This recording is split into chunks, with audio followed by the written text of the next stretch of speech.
Coming up, I'm going to tell you the number one most important question for Rams defensive coordinator Raheem Morris heading into Super Bowl 56. You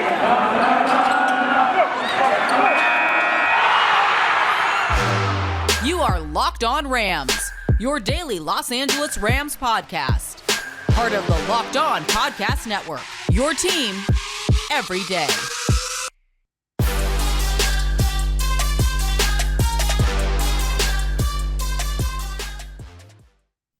Thanks for making Locked On Rams your first listen every single day. We are free and available on all platforms. I am your host, Travis Rogers.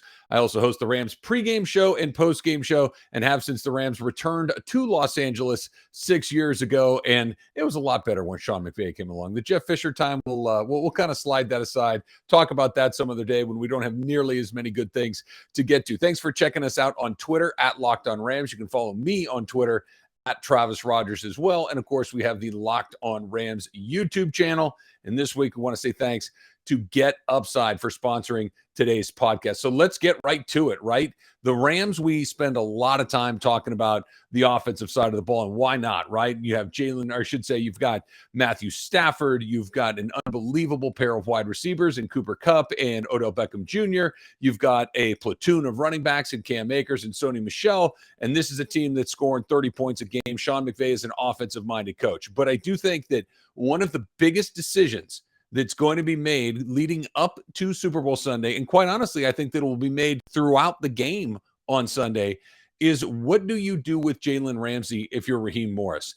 Do you decide for him to travel with Ja'Marr Chase, something that the Rams have not done a lot of during the regular season, a little bit more in the postseason, which we'll talk about in just 1 second, but do you decide that you want to, for lack of a better word, erase Ja'Marr Chase from this game? Now, is he going to get a couple of catches? Of course he is. He's a really good player, and they're going to find a way to scheme him open occasionally.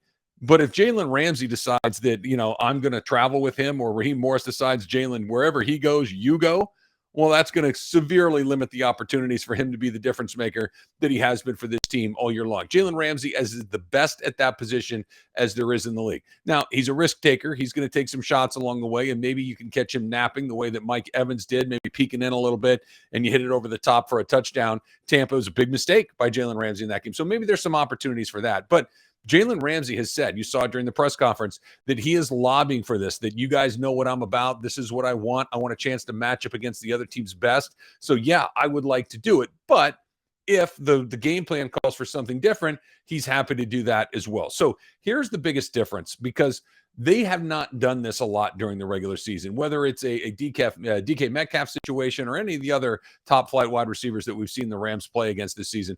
They don't really do it. As good as Jalen is, he kind of plays one side. Sometimes they'll put him in the slot, but it's not that he's just following one other player all over the field. That's not how they've used him.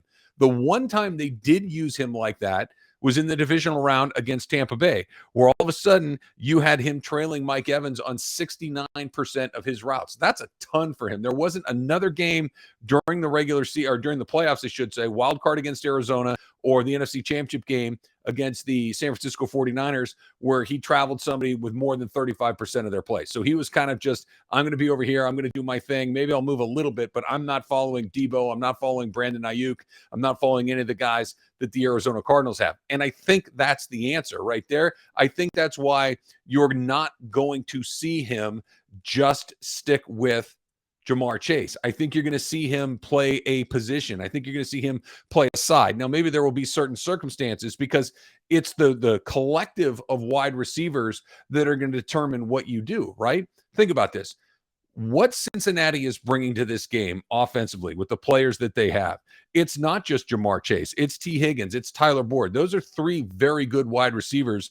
You're going to have to make sure that everybody is playing well that day. You're going to have to make sure that everyone else that you're going to lean on in these situations, whether it's a couple of other corners in Darius Williams or David Long, those guys are going to have to be up for the task. If you're going to try to match up in coverage with your safeties, it could be Rapp, assuming that he's back. It could be Nick Scott, who's getting some confidence and going along. We saw the big hit that he put on Debo. We saw him intercept Tom Brady in the divisional round. He's really coming in to his own at this point. Or maybe it's the old cagey vet that we've talked a lot about in Eric Weddle. I think those guys are honestly the question about whether or not you have Jalen travel. because if they're able to do what they do, then you don't need to do it. Maybe you can mix and match in certain situations, but this isn't a, hey, listen, we've got Mike Evans over there. Think about the Tampa game. The reason that he was able to travel with Tampa is when Antonio Brown was off doing whatever it is that he does, but buying $2 million suites for the Super Bowl, apparently, which, by the way, can I just throw this in there?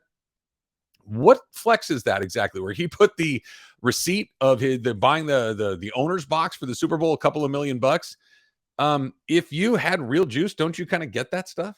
I don't know if Jerry Rice or any of the other great wide receivers of their generations are having to go into their own pocket to attend the Super Bowl. I don't think that's quite the flex that you think it is, AB. I could be wrong, but that's a very odd. We know you're rich. We know you've got a lot of money.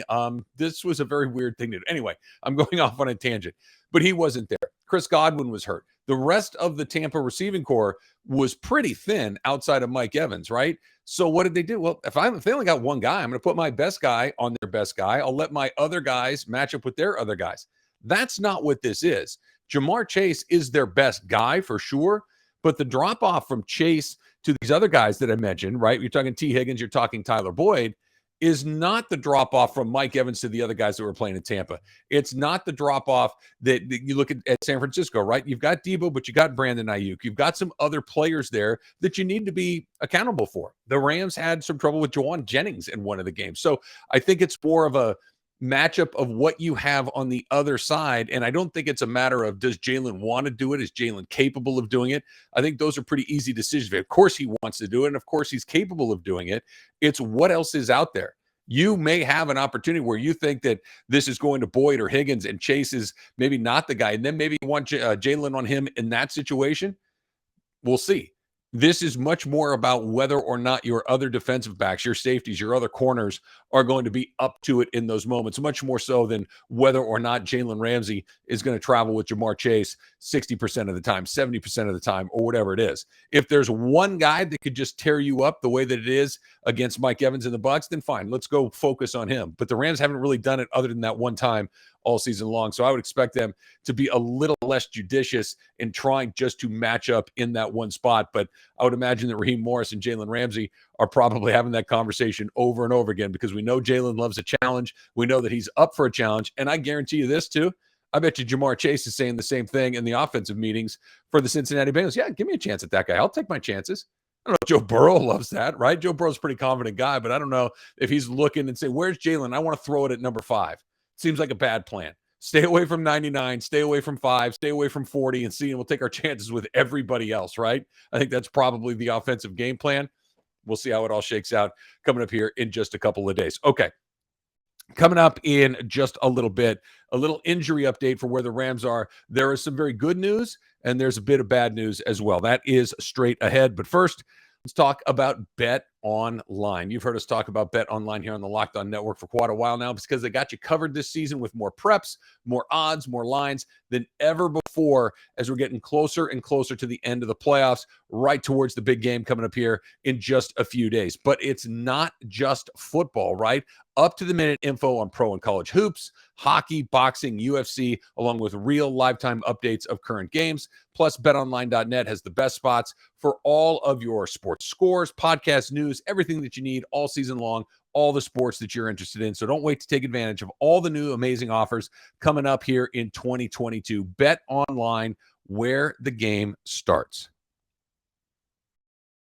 And we're getting down to crunch time, right? Super Bowl 56 right here in Los Angeles coming up on Sunday, February 13th. And you got to be there, right? It's getting closer and closer. Yeah, maybe I'll go, maybe no. You got to be there. You've made up the decision. You want to fill up the stadium with the Rams colors. You want to be there to support your team. And yeah, you can go through and scour resellers and all those things, overpriced tickets and more expensive, closer and closer to the day. But why wait? You can lock in the Super Bowl experience of a lifetime right now with our friends at On Location. True 50-yard line seats, only available with On Location. An invite to celebrate on the field with the champs. How good does that sound? On Location. And it's not just about game day either, right? Exclusive Super Bowl weekend events across LA, pregame parties featuring A-list music talent, and a whole bunch more that we cannot even have time to run down everything that's available to you right there. It's the official hospitality partner of the NFL, and they're offering you the most exclusive ticket packages available, period. Here's how you find out. onlocationexp.com/SB56. I'm going to give it to you one more time. onlocationexp.com/SB56, or even easier, just search Super Bowl on Location. That's Super Bowl on Location to get yourself to LA the right way. You're going to come out here, you're going to have a great time. Why not, right? And it's Super Week, brought to you by GetUpside, and there's no better place to get coverage of the big game than the Locked On NFL podcast, Locked On Bengals, and right here, Locked On Rams. All of us here in LA all week covering the big game coming up in just a handful of days. Okay, so let's talk about a little bit of injury update. Here's the good news, and I'll give you a little bit of the bad news at the end.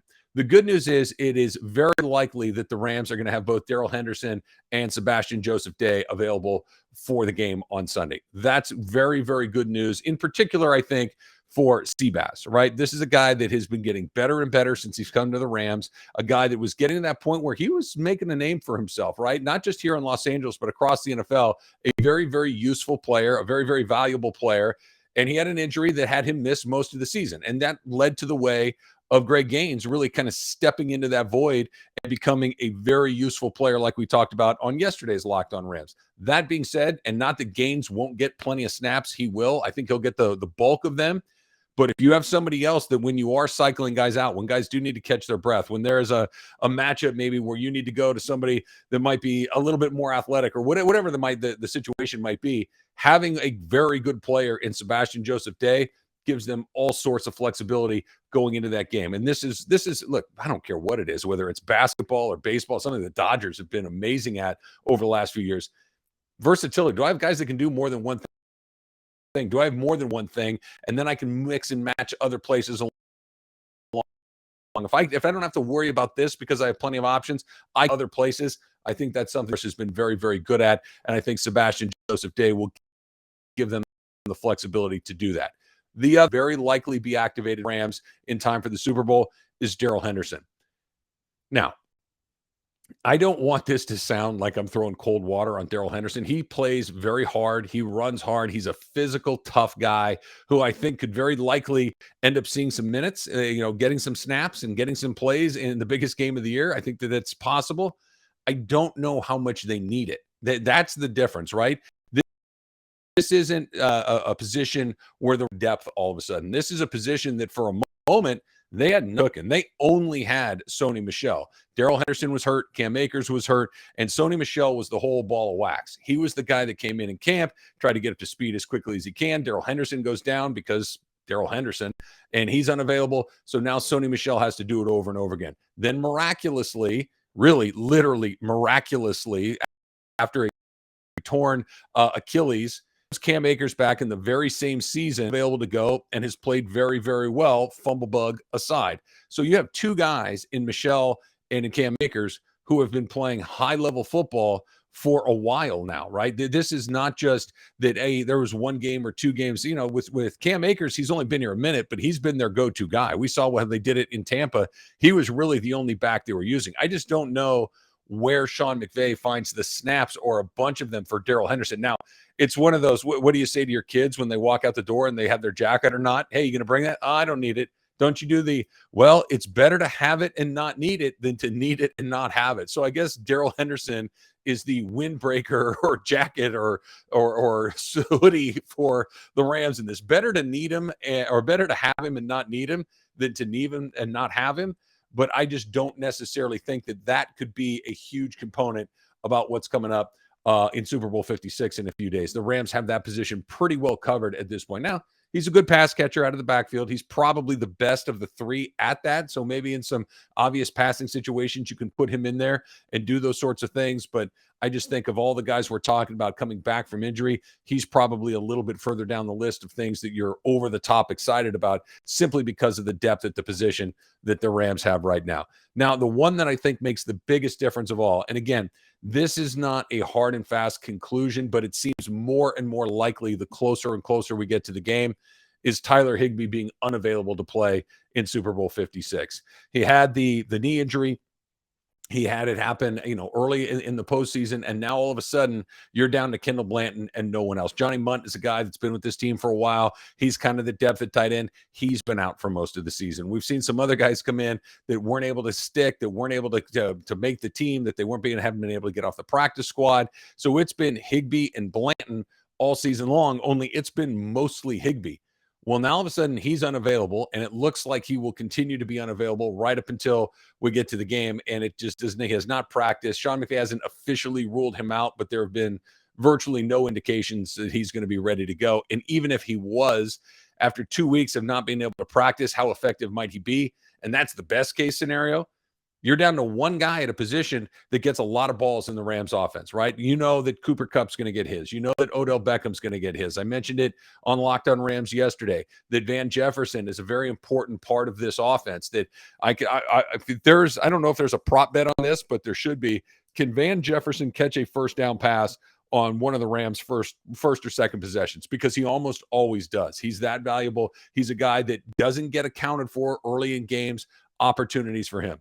But the other guy that, in particularly early in games, think about if we go back to the Rams season, they played 20 games at this point.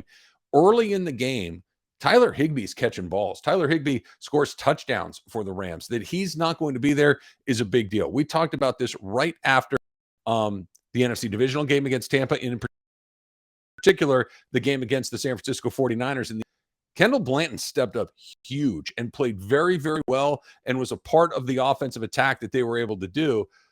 But is that a one-off? Is that something that you can count on? Is that something that you feel like you can put money in the bank with a guy that going into that Tampa game had caught 4 passes all season long? He's more than doubled his receptions in the last couple of weeks. That's how small of a number it was. And it's not like he's gone out there and caught 15, 20 balls in the last couple of games. It's been, a good-sized handful along the way. Not having Tyler Higbee there, I think, could be a big deal. I don't know if it's the difference between them winning or losing the game. I don't think that it would be. I mean, if it were Cooper Kupp, we're having a different conversation. Matthew Stafford, an entirely different conversation. Aaron Donald, Jalen Ramsey, these are the guys that if they're unavailable, you're thinking, okay, this may change things dramatically one way or the other. But on the very next tier down, I don't know if Tyler Higbee isn't right near the top of that list. I don't know if he's not one of those guys that is very, very important, and you notice him the more and more he's not there, right? He's a player that you notice more by his absence, perhaps, than by his presence, despite the fact that he does catch touchdowns. I think that Kendall Blanton has a lot on his shoulders. Now, the good news is 2 weeks to get ready. He did play all last week. He is the guy that has been in this position, relatively recently. But the starters are starters for a reason. The backups are backups for a reason. And the more you have to play your secondary guys, that's life in the NFL. I understand that. But are you ready for the biggest stage in football? We're about to find out. It's Kendall Blanton in a position that the Rams use pretty effectively and pretty regularly, especially early in the game. So keep your eyes on Kendall Blanton early. If they're going to him, I think that's a very, very good sign, because later in the game, we know where that ball's going. It's going to Kupp. It's going to Beckham. It's going to the running backs. I don't know how much they will use him late, but certainly early in the game, there's a lot of opportunities for him right there. Okay. Couple of things happened in the NFC West in particular in the last couple of days that I want to get into next that kind of clears the decks a little bit for the Rams after the Super Bowl on Sunday going into next season. That is coming up in just a little bit. But first, let's talk about Built Bar, right? Built Bar, they're trying to help you. It's up to you, but if you are trying to eat better, if you're trying to make better decisions for your food, you got to put Built Bar into the rotation, right? All of the places that you keep stuff, guilty. I do it as well. You've got them in your desk, right? You've got them in your car. You've got them stashed around the house in the places that maybe, and I just get a little something here, have it be Built Bar instead of all the bad things that you use, right? Built Bar contains all the stuff that you're looking for. 130 calories, that's next to nothing. 4 grams of sugar, next to nothing. 4 net carbs, not bad at all. And 17 grams of protein, which means it's going to fill you up and you're not going to go make another bad choice. You've already made a good choice. You can feel good about it. Go to built.com and scroll down to the macros chart. You will be blown away. High protein, low cal, high fiber, low carb. That's what you're looking for to feel better, to look better, all of that stuff. Compare it to a candy bar. You can't go wrong. Built.com. That's where you go. You use the promo code LOCKED15 and get 15% off of your order. Use that promo code LOCKED15 for 15% off at built.com. And we're in LA. We drive a lot. right? Maybe you're not in LA. Maybe you are a Rams fan, expat somewhere. You're in Cleveland or you're in Austin, Texas, or wherever you're listening to this, but Rams fans all over the place. You need to put this incredible app on your phone because you're driving. You're in your car. You're going here. You're going to the gas station, and gas is expensive. But if my listeners are putting that GetUpside app on their phone, they are getting cash back on every gallon of gas every time they fill up. But you can't do it if you don't have the app on your phone. GetUpside. It's in the App Store. It's on Google Play. Go do it right now. Use the promo code TOUCHDOWN, and you're going to get 25 cents per gallon or more on your first fill-up cash back. You don't have to pay full price at the pump anymore. It is way too expensive. Do what you can to get that number down. The cash back app, the GetUpside app, where you get that cash back right on your card, right in your bank account, PayPal, Amazon, gift cards, however you want to do it. But you got to get the GetUpside app and use that promo code touchdown, right? Touchdown is your promo code for the free GetUpside app to get 25 cents per gallon or more cash back on your first tank. That's touchdown on the GetUpside app. Okay. So a couple of things about the NFC West in particular and how this may have gotten a little bit easier. Look, everything changes every year, right? The Rams are in a very unique position that they haven't had the bigger things like head coach, general manager turnover very much in the last half decade or so. You've got Sean McVay, you've got Les Snead. They're very secure in where they are. And while the players turn over, that's just life in the NFL. The guys selecting the players, the guys making deals for players, the guys coaching the players, the main guys in charge have been very, very good. Here's what's going on throughout the rest of the NFC West. Mike McDaniel, the former offensive coordinator of the San Francisco 49ers, he's gone. He's going to Miami to become their new head coach. Sean McVay actually talked about this at his press conference the other day, which was pretty surprising to me because instead of just saying he's a good coach and good luck to him in Miami, kind of the perfunctory things that you say about somebody who moves on to the next spot, he actually offered a little bit of insight into this and said, look, I'm not going to lie. The NFC West is probably a little bit different without him here anymore. Who has been the thorn in the side of the Rams in the Sean McVay era in their own division? It's not Seattle. As good as Seattle has been, as good as Russell Wilson has been, and the Legion of Boom and Pete Carroll and everything that you got going on up in Seattle, that's not the team that's given even when the Rams weren't very good, even under Jeff Fisher, Seattle was a team that the Rams played pretty effectively. So it's not that. Arizona, we'll get to them in a second. Arizona is the opposite of the thorn in your side. They're the team you're looking for to get right most of the time. Sean McVay's lost to them once in his head coaching career, right? So we'll come back to Arizona in a second.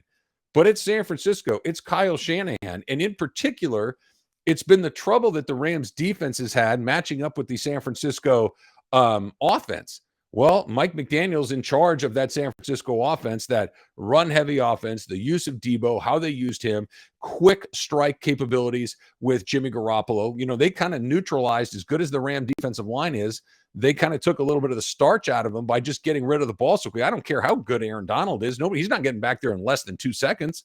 Lawrence Taylor's not getting back there in less than 2 seconds. Reggie White, Aaron Donald is one of those guys.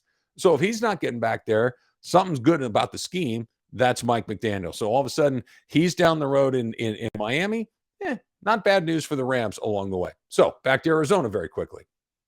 What about what Kyler Murray did the other day? Now, just so you know, old man rant coming. Okay, this is old guy doesn't get how the kids are doing it nowadays kind of thing. I have 3 teenage children or early 20s children. Okay, I've got kids from 16 to 21, so I'm a little bit familiar with the mindset of that generation of people, and I'm throwing Kyler Murray into that general age group, right? The millennial or post millennial or whatever we're calling this right now.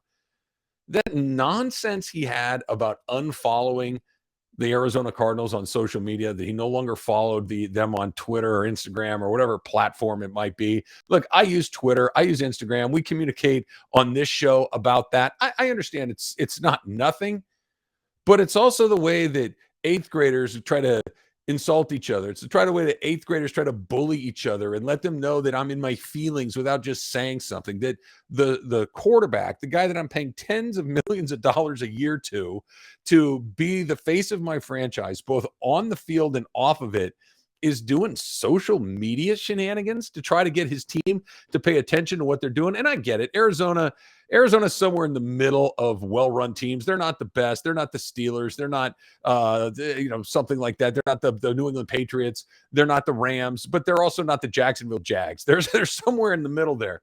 How about this? I don't know. Go into your owner's office. Go into your general manager's office. Go into your head coach's office and voice whatever it is that's bothering you. I don't like this. I don't like that. I don't think that this guy's a good fit for this team. I think we need to get better at this position. I think we need a new scheme defensively, offensively, special teams, whatever your objection is, go in there and talk. That's fine. I don't think anybody is upset if you walk into your boss's office and say, listen, I don't like how this thing is going. Can we please change it? And especially if you're the most important person in the organization, like Kyler Murray is. I'm going to unfollow you on Instagram? What in the world? I get it. The Rams have had guys that have said things on social media, and some of them are gone. Looking at you, Todd Gurley. The Rams have had guys that have been active in social media before they got here and have said things and posted things that are, maybe not perfect. Odell Beckham Jr., but not when they're here. It's very clear that the Rams have adults that are in charge of these things, that when there is a problem, it gets talked out. If you don't like what's going on, Deshaun Jackson, let's talk about it. Can't work it out. Okay, good luck. We'll send you somewhere else. It's fine. Everybody's adults in this thing. It's the NFL. They're grown adults with these things. All of a sudden, Arizona's got social media beef between their quarterback and their coaching staff or front office or whoever the heck it is that he's upset about. I don't get it. And it's not good news if you're a Cardinal fan. It's really good news if you're a Seahawks fan, if you're a San Francisco 49er fan, if you're a Los Angeles Rams fan, because it means that they can't even get on the same page. I'm not going to, he was mean to me at recess, so I'm not going to follow you on social. What? Huh?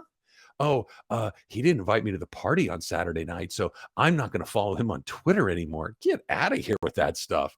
Talk it out. Go figure it out. Find a way to make those things as meaningless as they're supposed to be. NFC West for the Rams, at least, we'll see. Rams are going to have the same quarterback. They're going to have the same head coach. Aaron Donald's going to be back. And the crux of that team, the meat of that team, they got things they got to address. And once we get past the Super Bowl, we'll talk about who takes over for Andrew Whitworth. We'll talk about whether you need to get better at linebacker. We'll talk about if you need to get better on that opposite corner with Jalen Ramsey. There are things they need to address, but they're not going to do it by tweeting at each other. You think Matthew Stafford's going to unfollow the Rams if something doesn't go his way? It's just so unbelievably silly. I'm just glad it's happening to somebody else in the division and not with the Rams themselves.